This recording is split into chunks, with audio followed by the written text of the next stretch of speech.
I'm your host, Sean MacKenzie, and thank you for joining me once again on my channel on data analytics and data transformation.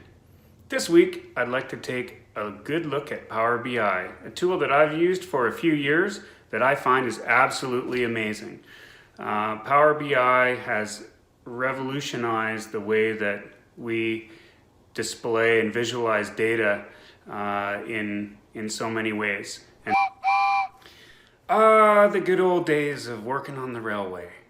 Well, I didn't work there that long, and my first job was pounding spikes, and I eventually ended up working in the passenger rail office, and that is the kind of data that we are going to look at today.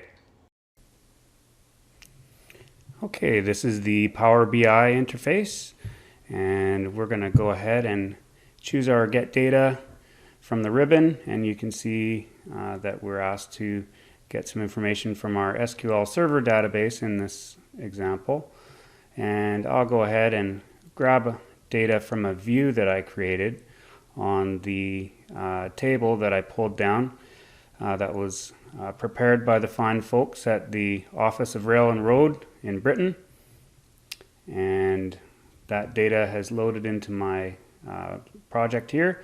And you can see that there are some categorical variables like the financial quarter as well as the national or railroad name. So in this case, what I'm going to do is I'm creating a custom column to add up the percentage times that trains were on time in the categories of up to 59 seconds, up to 3 minutes, and inside 15 minutes.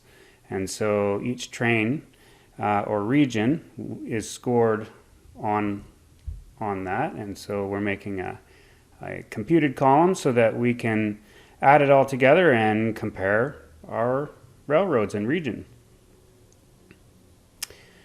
So I've grabbed the bar chart from the side, and you can see that I'm going to grab the national or operator field as well as our combined score, and what that'll do is that'll give us a nice graph.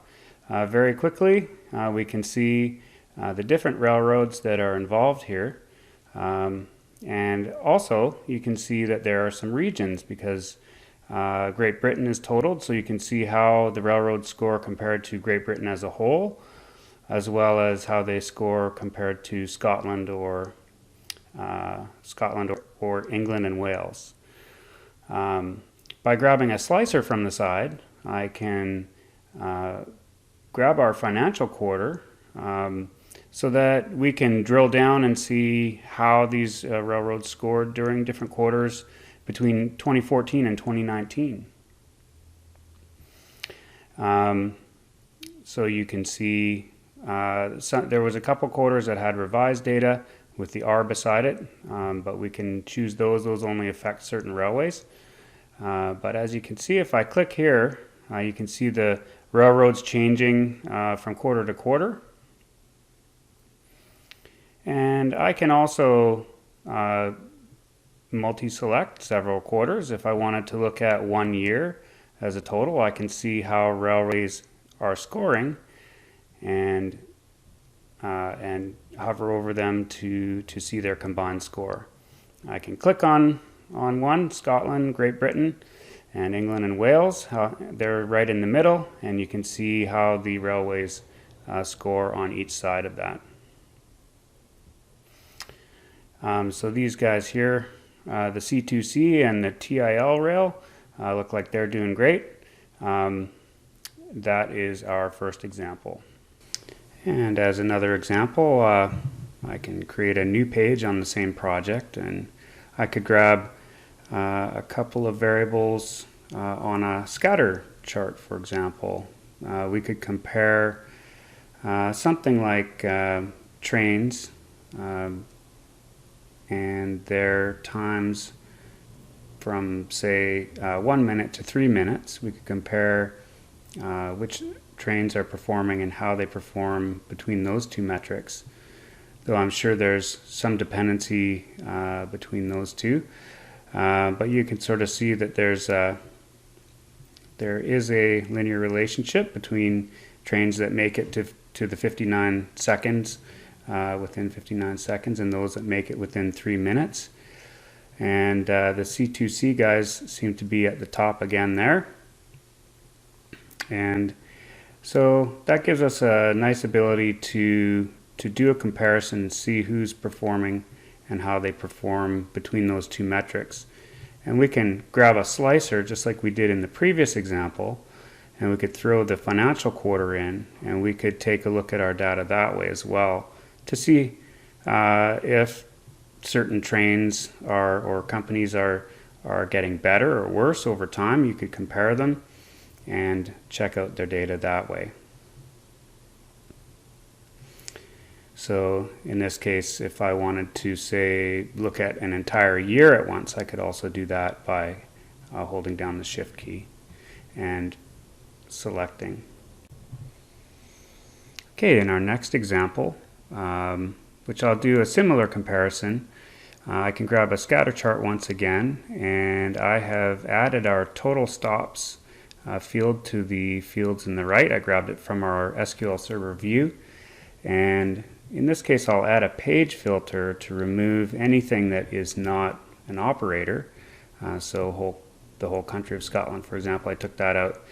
And what I'll do is I'll grab the national or operator field and the total stops and say 3-minute performance marker, and that'll show me the comparison between the total number of stops and how the trains are performing.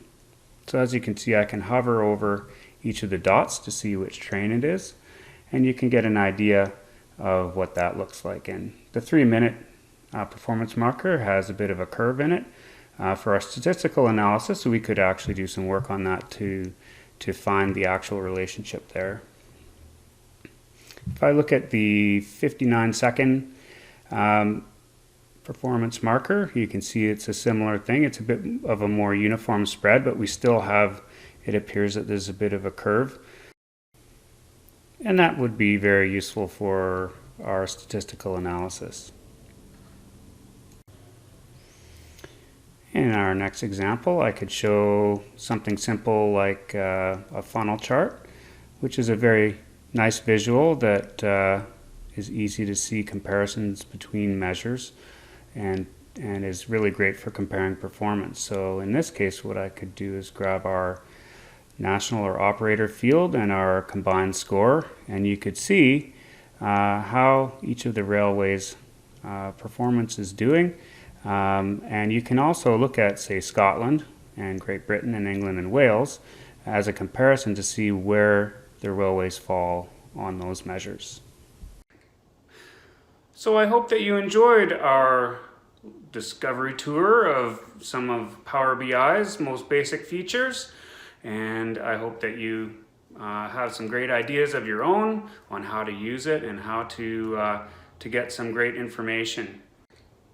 If you have any questions about what you saw today, please leave them in the comments below, and please click the subscribe button and click the bell when you see the bell so you'll be notified of any recent videos that have been put up. I had a lot of fun today looking at our Power BI features, and I'd like to thank you for joining me today. I'll see you next time.